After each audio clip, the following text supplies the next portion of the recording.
नमस्कार दोस्तों, ये है अपराजिता का पौधा। अपराजिता जिसका मतलब होता है कभी पराजित ना होने वाला।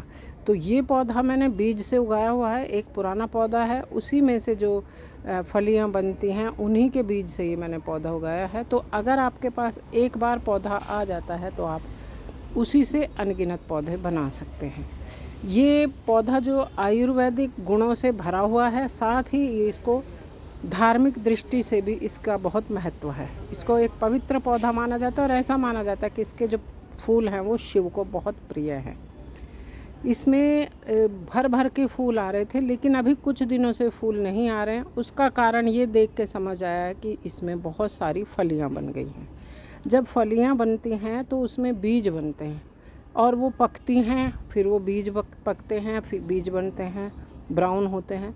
तो ऐसे में क्या होता है कि वो पौधे की पूरी एनर्जी को ले लेता है। तो ऐसे समय पर हमें कुछ चीज़ों का ध्यान रखना ज़रूरी है।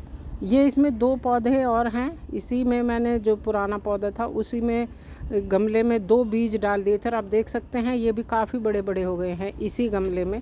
और एक दूसरा और गमला है, तो यानी कि मेरे पास इस समय 6 अपराजिता के पौधे हैं। तो आप इनको ज़रूरी नहीं है बड़ा गमला हो, थोड़े 8-10 इंच के गमले में भी लगा सकते हैं। ये 10 इंच के गमले में लगा हुआ है और जो सबसे पुराना है वो 12 इंच के गमले में लगा हुआ है। तो इनमें ज़्यादा फूल लेने के लिए, हरे भरे रखने के लिए आप क्या कर सकते हैं इसके लिए हम, तो सबसे पहला काम है इसकी 15-20 दिन में जब भी आपको लगे इसकी मिट्टी टाइट हो गई है, इसकी नराई गुड़ाई कर दें। ये देखिए, इसकी जब हम नराई करते हैं इसकी खुद खोदते हैं इसको, तो इसमें जड़ें निकलती हैं बारीक बारीक सी। ये जो बारीक बारीक जड़ें होती हैं ये पूरा न्यूट्रिशन जो है वो पौधे तक नहीं पहुंचने देती। इसीलिए महीने में 20 दिन में इनको इस तरह से इनकी खुदाई करनी होती है। और इस मिट्टी में हम मिला देंगे 1 से 2 मुट्ठी ये वर्मी कंपोस्ट, अच्छा बढ़िया वाला ये खाद है। इससे क्या होगा, ये हरा भरा रहेगा और ज़्यादा फूल आएंगे। तो पौधे को गमले में थोड़ा जल्दी जल्दी न्यूट्रिशन देने की ज़रूरत होती है। इसकी जड़ें, एक्स्ट्रा जड़ें जब निकल जाती हैं तो पौधे की ग्रोथ एकदम से शुरू हो जाती है। और इसके बाद हमने इसको दे दिया है पानी और अब इसको छोड़ देंगे। ये बहुत बढ़िया तरीके से अब ग्रो होगा। इसके बाद आता है फूल ना खिलने का एक बड़ा कारण है कि आपके पौधे में ये इस तरह से फलियां बननी शुरू हो गई हैं। देखिए कितनी सारी फलियां बननी शुरू हो गई हैं। तो इन फलियों को हमें काट देना है।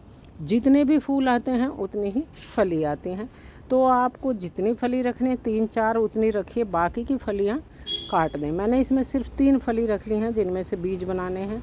हो सकता है अगली बार तक सर्दियों में पौधे ख़राब हो जाएं, 1-2 ही बचे। तो हमें ज़्यादा पौधे उगाने हैं या किसी को देने के लिए भी हम रख सकते हैं। तो हम इस तरह से 3 फली मैंने बचा के बाकी सारी जो फली हैं वो काट दी हैं। फली बनने में पौधे का पूरा न्यूट्रिशन चला जाता है। जब फलियां बनती हैं, पकती हैं, तो उस समय फूल खिलने बिल्कुल बंद हो जाते हैं। आते भी हैं तो अच्छे फूल नहीं आते। तो अब मैंने क्या क्या सारी फलियां इसकी काट दी हैं। जो भी फली, छोटी छोटी फली जो हैं वो ढूंढ के आप इसकी तोड़ दें। देखिए ये पौधे, फूल के पीछे फली बननी शुरू हो गई है। तो शुरू में ही आप इनको तोड़ दें। अगर आपको 3-4 फली रखनी है वो छोड़ के शुरू में ही फूल ही आप जैसे ही फूल मुरझाए उसको तोड़ दें।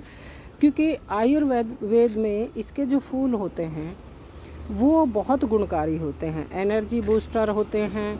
और इसकी जो ब्लू टी, इसके जो फूल हैं वो अमेज़न पे और पंसारी की दुकान पे मिलते हैं। परिजात के, अपराजिता के फूल, इनसे कई मेडिसिन्स में इनको काम आते हैं। इनकी टी बना के पी जाती है जो नींद आने में काम आती है, एनर्जी बूस्टर है, साथ ही हमारे डाइजेशन को, हमारा मेटाबॉलिज्म को एक्टिव करती है।